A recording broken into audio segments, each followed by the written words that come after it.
Dumaragsa ang mga turista sa Japan dahil sa kakaibang timpla nito ng sinaunang tradisyon, makabagong teknolohiya, nakamamanghang kalikasan at world-class na karanasan. Nangunguna sa kanilang mga lutuin, sariwang sushi, mainit na ramen, malambot na wagyu beef, at mga panapanahong delicacy na hindi mo malilimutan. Mula sa tradisyonal na tea ceremony hanggang sa robot restaurants, nag-aalok ang Japan ng kakaibang karanasan para sa bawat uri ng manlalakbay. Sa huli, ang Japan ay nag-aalok ng perpektong balance. Ito ay malinis, napakaligtas at puno ng mga misteryo at excitement na naghihintay na matuklasan. Ito ang dahilan kung bakit para sa sinumang manlalakbay, ang Japan ay isang destination na kailangang puntahan. Sa Funabashi Ward ng Ichikawa City, Shiba Prefecture, malapit sa Tokyo, dumating ang 22 years old na si Lenzi noong October 2006. Nakahanda na siyang simulan ang kanyang bagong trabaho sa branch ng Koiwa, Tokyo ng Nova, ang noon ay ang pinakamalaking pribadong paaralan ng English conversation sa Japan. Si Lancy ay isang 21 years old, isang maganda at dalaga. Siya ay mula sa isang bayan malapit sa Coventry sa Warwickshire, England, kung saan siya lumaki sa isang close-knit na family. Kasama ang kanyang mga magulang na sina Bill at Julia at dalawang kapatid na babae. Kilala si Lindsay sa kanyang walang hanggang sigasig sa buhay. Siya rin ay matalino at porsigidong nag-aral at nagtapos ng first-class honors degree sa biology mula sa University of Leeds summer ng 2006. Pagkatapos ng maraming taon ng pag-aaral, handa na si Lindsay para sa pagbabago at gumawa ng plano para sa isang world trip kasama ang kanyang boyfriend na 4 na taon na noon. Ito ay si Ryan Garside. Si Lancy ang unang aalis, papuntang Tokyo kung saan siya ay magtuturo muna at susunod naman ang kanyang boyfriend sa darating na summer. Mabilis na nakapag-adjust si Lancy sa buhay sa kabilang panig ng mundo. Nakabuo siya ng matibay na pagkakaibigan sa kanyang dalawang roommate na kasama niyang naninirahan sa apartment. Sinabi ng kanyang mga employer sa Nova na buong pusong ibinigay niya ang kanyang effort sa bagong trabaho. Ito ay ayon sa pahayag ng Nova, ang kampanya kung saan siya nagtatrabaho. Si Lanzi ay nagpamalas ng hindi matatawarang dedikasyon. Buong puso niyang ibinigay ang kanyang oras at pagsisikap sa pagtuturo at sa kanyang bagong trabaho na kinikilala ang kanyang effort at ang enthusiasm niya sa pag-abot sa kanyang mga mag-aaral. Sa kabila ng pagiging abala sa kanyang bagong trabaho, regular namang nakikipag-usap si Lindsay sa kanyang mga kaibigan at pamilya. Ibinabahagi niya sa kanila ang mga detalye ng kanyang bagong buhay sa Tokyo, ang lahat ng pababago at ang mga kapanapanabik na sandali. Tiyak niyang sinabi na ang Tokyo ay nararamdaman niyang napakaligtas at napakasecure. Anya, mas ligtas pa nga ito kaysa Britain. March 20, 2007, pauwi na si Lenzi sakay ng tren matapos uminom sa isang bar na tinatawag na Hippie Dippy Doo nang biglang may kakaibang lalaki na lumapit sa kanya. Mas matanda ito ng ilang taon kaysa kay Lenzi at sinabing isa raw siya sa kanyang mga estudyante. Ngunit kilala ni Lenzi ang bawat mukha ng kanyang mga mag-aaral at tiyak na hindi siya kasama roon. Sa kanyang karaniwang magalang na paraan, nagpaalam si Lenzi at bumaba na sa kanyang istasyon. Kinuha niya ang kanyang bisikleta na nakaparada roon at gaya ng araw-araw na routine, uuwi siyang magbike sa apartment. Malapit na siyang makarating at tanaw na niya ang gusali nang bigla niyang napansin ang lalaking iyon sa likuran niya. Mabilis na tumakbo, halatang sinusubukan siyang habulin. Doon niya na-realize na sinundan pala siya nito mula sa estasyon ng tren hanggang sa mismong pintuan ng kanyang tinutuluyan. Muling tinanong ng lalaki kung kilala ba siya ni Lenzi. Sa pagkakataong iyon, ramdam na niya ang medyong takot pero nananatili siyang magalang at muling sinabi na hindi niya siya kilala. Doon na ipinaliwanag ng lalaki na gusto raw niyang mag-aral sa abroad At desperado siyang makahanap ng English tutor, sabay pa niyang hiniling ang isang basong tubig. Dahil nasa bungad na sila ng pinto at sa tingin ni Lenzy ay masyado lang itong masipag at medyo kakaiba, pinayagan niya itong makapasok lalo na't naroon ang kanyang dalawang roommate na nagbigay sa kanya ng kaunting pakiramdam ng kaligtasan. Sa loob, habang si Lenzy ay nasa kusina at kumuha ng tubig, bigla na lang gumuhit ang lalaki ng portrait niya. Nilagdaan niya ito ng kanyang pangalan, Tatsuya Ichihashi, kasama ang kanyang phone number at email address. Nagkausap sila ng sandali at napagkasunduan na magkita ulit para sa isang private English lesson sa isang cafe 5 araw pagkatapos. Bagay na pinahihintulutan naman ng kanyang trabaho sa Nova. Ang kakaibang encounter na iyon ay kinuwento pa ni Lency sa kanyang boyfriend na si Ryan, na marahil ay tiningnan niya noon bilang isang nakakatawang kwento lamang tungkol sa isang overly enthusiastic na prospective student. Hindi niya alam na ang simpleng pagpayag na iyon ay magiging simula ng isang trahedya na magbabago sa lahat. Noong umaga ng Sabado, March 25, 2007, masigla si Lency naghahanda para sa kanyang araw. Maingat niyang inilalagay sa kanyang tote bag ang mga materyales sa pagtuturo, mga libro, notes, at iba pang kailangan para sa kanyang English lesson. Pagkatapos, ngumiti siya at nagpaalam na sa kanyang dalawang roommate na kasama niya noon. Sakay ng kanyang bisikleta at puno ng pag-asa at sigasig ang dalaga. Umalis siyang papunta sa cafe kung saan kikitain niya ang isang bagong estudyante. Magkasamang umupo ang dalawa sa isang mesa sa sulok. Sa loob ng halos 50 minutes, masigasig at profesional na tinuturuan ni Lenzi si Ichihashi ng English. Ipinakita niya ang mga handouts, binigyan ng corrections ang pronunciations, at nag-practice ng simple conversations. Puno ng pasensya at ngiti si Lency, gaya ng lagi niyang estilo sa pagtuturo na nagpapakita ng kanyang genuine enthusiasms para sa trabaho. Sa panahong iyon, mukhang normal at attentive naman si Ichihashi. Walang nakitang kakaiba si Lenzy. Nang matapos na ang session at oras na ng pag-alis, biglang naghalughog si Ichihashi sa kanyang mga bulsa, bag at jacket. Exaggerated ang kanyang mga galaw. Parang talagang nagpapanik at nahihiya. Paulit-ulit niyang sinabi na nawala raw ang wallet niya at mukhang naiwan niya ito sa apartment niya na malapit lang naman daw talaga. Dahil sa kanyang pagmamakaawa at pagpapanggap na lubos na nahihiya, napilitan si Lenzy na siya muna ang magbayad ng bill sa cafe. Pagkatapos, iminungkahi ni Ichihashi na pupuntahan nila ang apartment niya para kunin ang pera at doon siya babayaran ng buo para sa oras ng lesson. At dahil may araw pa at wala siyang nakitang dahilan para mag-alinlangan, pumayag si Lenzy ng walang pag-aatubili. Mabait at mapagkatiwalaan ang kanyang puso at sa tingin niya ordinaryong sitwasyon lang iyon para sa isang private tutor. Eksatong 10:00 ng umaga nang tumayo ang dalawa at sabay na umalis sa cafe. Sumakay sila ng taxi papunta sa apartment ni Ichihashi. Habang nasa labas ng gusali, ngumiti pa si Lenzy sa taxi driver at sinabing maghintay lang sandali dahil babalik agad naman siya pagkatapos kunin ang bayad. Puno siya ng tiwala, walang kaunting hinala na may masamang balak. Tumango ang taxi driver at itinuloy ng dalaga ang pagpasok sa apartment kasama si Chihashi. At pagkalipas ng 7 minuto lamang, nawalan na ng pasensya ang driver at umalis.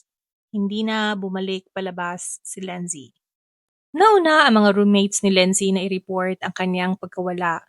Sinubukan ng mga kaibigan na makipag-ugnayan sa pulisya ngunit hindi naipasa ng maayos ang mensahe sa tamang otoridad sa loob ng departamento. Sa parehong araw ding iyon, March 26, si Lindsay ay hindi pumasok sa kanyang mga klase na nakaschedule noong March 25 at 26. Dahil dito, kaagad na tumawag ang Nova Private School sa himpilan ng kapulisan at ipinagbigay alam sa kanyang ama na si Bill. Ang ama ni Lenzi ay mas lalong nabagabag dahil hindi karaniwan kay Lenzi ang hindi pagtawag sa Skype. Dahil labis na nag-aalala, kaagad nag-book ng ticket kasama ang boyfriend ni Lenzi na si Ryan. Ang himpilan ng kapulisan ay nagpadala ng 2 pulis upang tingnan ng apartment. Dumating sila sa apartment ni Ichihashi alas 5:40 ng hapon, ngunit pinagbilina na huwag kumatok nang walang sapat na dahilan kung kaya't nagmanman muna sila sa paligid at sumilip. Napansin ng mga pulis na may tao sa loob ng apartment kahit walang nakikitang ilaw. Napag-alaman na may mga naunang paratang pala si Ichihashi, kagaya ng isang previous allegation laban sa kanya 6 na taon na ang nakalipas, na siya ay nakusahan ng theft and injury, partikular na pagnanakaw na may kasamang pananakit sa isang lalaki sa kalye. Ang kaso ay naayos sa labas ng korte, settled out of court, kaya hindi na ito naging formal conviction. May isang ulat na noong 2000 din, siya ay inimbestigahan ng pulisya dahil sa aligasyon ng stalking at assault sa isang female university student at ninakaw ang 10,000 yen mula sa coffee shop kung saan nagtatrabaho ito. Kung kaya't humingi sila ng backup alas 7 ng gabi at sa loob ng susunod na oras, dumating pa ang 7 karagdagang pulis. 2 oras ang makalipas, 9 na pulis ang dumating at nagtipon sa labas ng building. Nakita nilang lumabas si Ichihashi sa apartment na nakayapak at may dala ng backpack. Napansin niya ang sitwasyon at sinubukan niyang tumakbo palayo sa mga pulis. May isang pulis na nakahawak sa kanyang backpack, ngunit nagpatuloy pa rin ito sa pagtakbo si Ichihashi. Walang dala o hawak na radyo ni isa sa mga pulis na nasa 4th floor, kaya hindi na nakapagbigay ng alerto sa mga kapwa pulis na noon ay nasa ground floor. Nakataka si Ichihashi sa pamamagitan ng pagtalon sa huling bahagi ng hagdan papunta sa ground floor, na suot ng isang pares na athletic shoes. Muling nakataka siya sa pamamagitan ng pagtakbo na pazigzag-zigzag sa kalye at tuluyang nakawala. Sa loob lamang ng 24 na oras matapos matuklasan ang kalunos-lunos na bangkay ni Lindsay Hawker sa balcony ni Ichihashi at ang pagtakas nito, ay agara ng kumilos ang mga otoridad. Pagsapit ng Martes, March 27, 2007, matagumpay na nakuha ng pulisya ang unang arrest warrant laban kay Tetsuya Ichihashi. Ngunit may kritikal na detalye rito. Hindi ito warrant para sa murder o pagpatay. Sa halip, ang unang charge na ginamit nila ay abandonment of a body o ang pag-abandona ng bangkay. Ito ay isang estratehiya ng pulisya. Mas mabilis itong makakuha ng warrant mula sa korte at mas mapadali nilang mapapatunayan sa simula. Mahalaga ang warrant na ito dahil opisyal nitong inilagay si Ichihashi sa nationwide wanted list ng Japan. Sa sandaling iyon, hindi na lang siya basta suspect. Siya ay isang fugitive na legal nang hinahanap ng batas sa bawat sulok ng bansa, na nagpapatunay na ang initial charge ay isang kritikal na hakbang upang masimulan ang paghahanap. Matapos ilabas ang unang warrant para sa abandonment of a body, nagpatuloy ang forensic examination at autopsy. Ang mga nakitang ebidensya ay sapat upang patunayan na ang krimen ay mas malala pa. Dahil dito, naglabas ng pangalawa at mas matinding arrest warrant ang mga otoridad laban kay Tatsuya Ichihashi. Ang mga charge ngayon ay para na sa murder at rape resulting in death. Ang hakbang na ito ay nagpapakita na ang pulis ay may matibay na ebidensya na nag-uugnay kay Ichihashi, hindi lang sa pagtatago ng bangkay kundi sa direktang pagpatay at sexual na pag-atake kay Lindsay Hawker.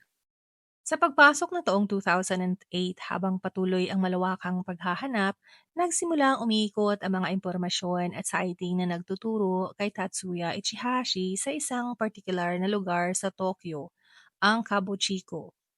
Ang Kabuchiko ay hindi lamang sikat bilang red light district ng Tokyo. Isa rin itong lugar na kilala sa underground at malaking homosexual community. At dito, sa loob ng komunidad na ito, Nagawa niyang pansamantalang makahanap ng kanlungan at mas nakakagulat na mga sexual partners. Ayon sa ulat, ang mga pulis ay nag-iimbestiga sa mga sighting ni Ichihashi sa lugar. Ito ay batay sa mga impormasyon galing mismo sa ilang individual na nakilala o nakasama niya. Nagawa niyang pansamantalang makipag-ugnayan at makipagrelasyon sa ilang lalaki sa lugar na ito. Ang paggamit niya sa homosexual community ay nagpakita ng isa pang estratehiya ni Ichihashi para magtago. Sa paghahalubilo niya sa isang subkultura na hindi gaanong binabantayan ng mainstream na pulisya, nagawa niyang baguhin ang kanyang identity at lifestyle upang lalong maging mahirap siyang matagpuan. Ito ay isang patunay na ang kanyang pagtatago ay hindi lamang pisikal na paglayo, kundi isang psikolohikal at sosyal na pagbabagong anyo upang manatiling isang ghost sa mata ng batas. Pagsapit ng October 2008, ang operasyon ay sumailalim na sa matinding pressure. Bagamat umabot sa 140 na pulis ang kasali sa medyong malaking operasyon, ang kakulangan ng resulta ay nagudyok sa mga opisyal na magbigay ng isang nakakagulat na pahayag. Sa parehong panahon, biglang iminungkahi ng pulisya na posibleng nagpakamatay na si Chihashi. Isang pahayag na, kung totoo man, ay magtatapos sa paghahanap at tuluyang magsasara sa kaso. Ngunit ang pahayag na ito ay hindi tinanggap ng tahimik. Para kay Bill Hawker, ang ama ni Lenzi, ang mungkahi ng nagpakamatay si Ichihashi ay isa lamang ploy o gimmick. Naniniwala siya na ito ay taktika lamang ng pulisya upang bawasan ang laki ng operasyon at budget na ginugol dito. Lalo na't may mga panloob na source na nagsabing malapit nang tapusin ang buong manhunt. Hindi ipinaalam ng mga Japanese police ang bagay-bagay na ito sa pamilyang Hawker ni sa British Foreign and Commonwealth Office. Ang kakulangan ng komunikasyon na ito ay nagdulot ng malaking pagkabahala at galit sa pamilya ni Lindsay, na nagtanong, ginagawa pa ba talaga ng Japan ang lahat para makamit ang hustisya? Patuloy ang mga ulat at speculation tungkol sa kinaroroonan ni Ichihashi. Patunay nito ay noong January 15, 2009, isang article na Japan Today ay nagbanggit sa isang reporter mula sa lingguhang magazine na SPA ay nagulat na tumakas si Ichihashi papuntang Pilipinas. Gayunpaman, ito ay naging haka-haka lamang at hindi kumpirmado. Noong March 21, 2009, habang papalapit na ang ikalawang death anniversary ni Lenzi, naglabas ang mga kapulisan ng Japan ng mga life-size na cardboard cutout ni Ichihashi upang mas lalong mapataas ang publisidad ng kaso at hikayatin ang mga tao na magbigay ng impormasyon tungkol sa kanyang kinaroroonan. Ang mga cutout na ito ay inilagay sa mga pampublikong lugar tulad ng istasyon ng tren, police stations at iba pang matao na lugar sa buong Japan.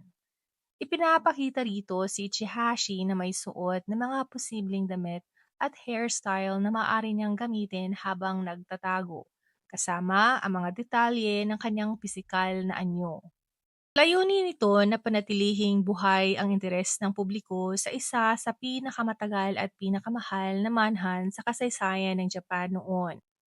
Sa panahong iyon, 2 taon nang nagtatago si Ichihashi at nagrereklamo na ang pamilyang Hawker na pabagal ng pabagal ang investigasyon. Ang hakbang na ito ay bahagi ng renewed efforts ng pulisya upang muling buhayin ang atensyon sa kaso. Noong June 26, 2009, itinaas ng Japanese National Police Agency ang cash reward para sa mga impormasyong magiging daan sa pagkahuli kay Ichihashi. Mula 1 million yen tungo sa 10 million yen na may katumbas na humigit kumulang 38 million pesos. Isang makasaysayang hakbang dahil ito ang kauna-unahang pagkakataon na umabot sa ganong kataas na halaga ang reward sa Japan. November 10, 2009, isang empleyado ng Osaka Ferry Company ang nagbahagi ng sighting ng isang taong kamukhang kamukha ni Ichihashi sa Nanko Ferry Terminal. Dumating ang mga otoridad, kinumpirma ang pagkakakilanlan ni Ichihashi sa pamamagitan ng fingerprints. Noon ay gumagamit siya ng peking pangalan at nagtrabaho sa mga construction site sa Osaka. Ito ang direktang nagbigay daan sa kanyang pagkaaresto. Ang pagkakahuli niya ay nagdulot ng malaking relief sa pamilyang Hawker, lalo na sa kanyang mga magulang na sina Bill at Julia, na paulit-ulit na bumiyahe sa Japan upang pangasiwaan ang investigasyon at panatilihin ang publisidad ng kaso. Pinaniniwalaan ng pulisya na sa pagitan ng gabi ng March 25 at madaling araw ng Lunes, March 26, inilipat ni Ichihashi ang bathtub mula sa banyo patungo sa balkonahe at doon inilagay ang bangkay ni Lenzi. Ayon sa mga kapitbahay, nakarinig umano sila ng tunog na parang may humahampas sa metal at may kinaladkad sa panahong iyon. Kinabukasan, March 27, 2007, natagpuan ang hubad na bangkay ni Lenzi na nakalibing sa isang bathtub na puno ng halong compost soil at buhangin sa balkonahe ng apartment. Nakatali at nakabusal siya gamit ang mga plastic ties at scarf at nakalitaw ang isa niyang kamay mula sa pinaghalong lupa. Ang nakalantad na kamay ang unang nakita ng mga pulis pagkatapos nilang sundan ang amoy at napagbigay daan sa trahedyang pagkatuklas ng kanyang bangkay. Base sa autopsy, nagkaroon ng mga pasa ang buong itaas na bahagi ng katawan ni Lenzi na nagpapahiwatig na siya ay sumailalim sa matagal na pag-atake. Ayon sa pulisya, ang mga pasa sa kaliwang bahagi ng kanyang mukha ay tila gawa ng suntok ng kamao, habang ang mas maliliit na marka sa itaas ng katawan ay bunga ng mga pagkabangga at untog sa mga gamit sa loob ng apartment.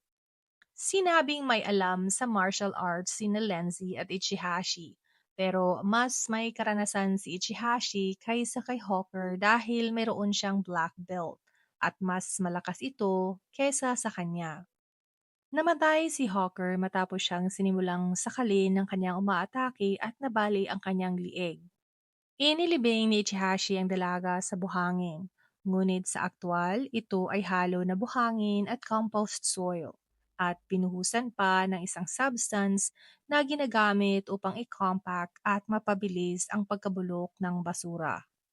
Pinaniniwalaan na plano niya ang ilagay ito sa concrete upang permanenteng itago ang bangkay o kaya hintayin na mabulok na lamang ito ng lubusan. Binili ni Ichihashi ang mga materyales na iyon sa loob lamang ng 6 na beses na pagbisita sa kanyang local na hardware store sa mga oras bago dumating ang pulisya noong March 26.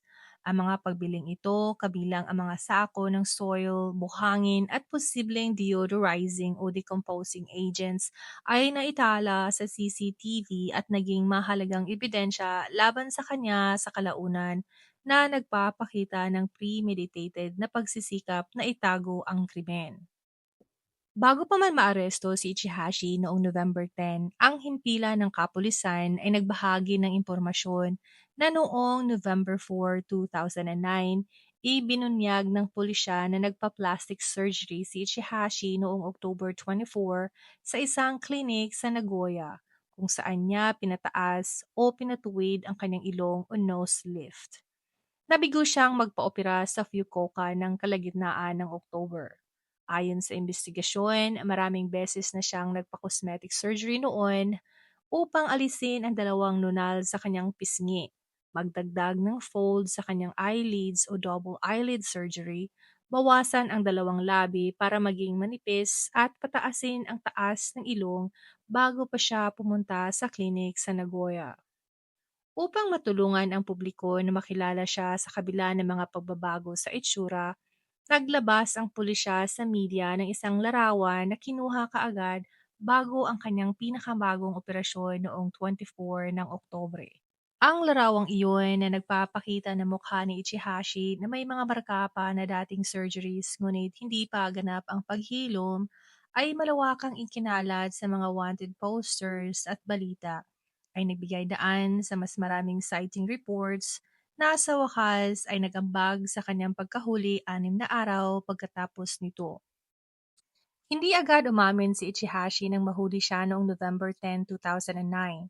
Nadanatili siyang tahimik sa mga unang interogasyon. Inihayag ng mga abogado ni Ichihashi na siya ay binantaan ng parusang kamatayan kung hindi siya magsasalita at ang kanyang pagiging tahimik ay iniugnay sa labis na pagkapagod at stress. Noong December 23, 2009, ipinahayag ng isa sa kanyang mga abogado na umamin na si Ichihashi na siya ay sangkot sa pagkamatay ni Hawker. Ngunit hindi niya ito sinadyang patayin at sinubukan pa niyang bigyan ng artificial resuscitation ang biktima. Sa sistemang panghustisya ng Japan, ang mga pulis ay may 23 days lamang upang ikulong ang isang individual para sa detention at interrogation. Nang matapos ang panahong ito, ang unang hakbang ay formal na kinasuhan si Ichihashi ng salang pag-abandona ng bangkay. Sa pamamagitan ng paghahain ng initial charge na ito, nagbigay daan sa agarang paglabas ng dalawang arrest warrant na nagdadala ng pinakamabigat na akusasyon, pagpatay at panggagahasa na nagresulta sa kamatayan. Ang mga karagdagang charge na ito ay nagbigay daan upang mapahaba ang kanyang pagkakakulong habang nagpapatuloy ang investigasyon at paghahanda ng ebidensya. Sa korte, umamin si Ichihashi na sinakal niya ang dalaga upang pigilan itong sumigaw ng tulong habang ginagahasa niya ito. Kung susuriin ang mga ulat ng pulisya bago ang pagpaslang, lumalabas na si Ichihashi ay hindi ganap na malinis. Mayroon siyang isang kaso na naiuwi sa kanyang ilang taon bago ang pangyayari. Mga 6 na taon ang nakalipas bago ang insidente ni Lindsay Hawker. Ang aligasyon laban sa kanya noon ay tungkol sa pagnanakaw at pananakit. Sinasabing inatake niya at sinaktan ang isang lalaki sa kalye habang nagnanakaw. Ngunit ang kaso ay hindi umabot sa formal na paglilitis o hatol. Ito ay naayos sa labas ng korte o settled out in court. Wala siyang opisyal na record ng pagkakakulong o conviction dahil dito. Subalit, ang impormasyon tungkol sa insidenteng ito ay nakatala sa kanilang sistema, isang itim na marka na nagpapatindi sa hinala ng pulisya.